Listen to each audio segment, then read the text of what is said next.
We pick up where we left off. We are doing agency bill 100%. We built out our endorsement and then added our invoices. The last portion to this is the issue payments. The purpose of the issue payment is this is how agencies will reconcile retained commissions. So to the right of issue payment, I'm going to select add new. And this is where the due dates that I talked about earlier, where this will really help when you match all those up. So I am going to pick my payable. I'm going to pick the down. I'm also going to pick up the fees and taxes. And then I am going to select not this here, but this net commissions receivable. This will give you the breakdown of our commission. So this here, 1030, this is the commission for this, and you'll see.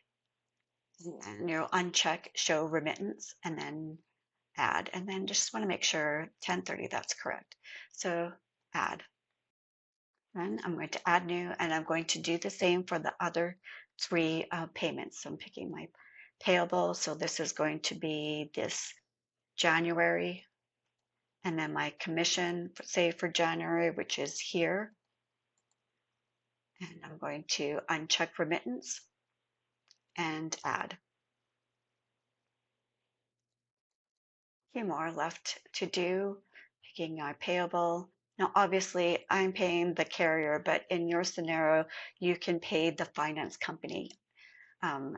So let's see here. So it's April, and then April's commission.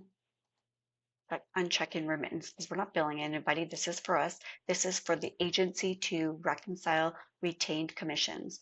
And then the last installment is our last payment and our last retained commission. I'm going to uncheck remittance and then add. This concludes the agency bill 100%. Let us know if you have any questions. Thank you so much.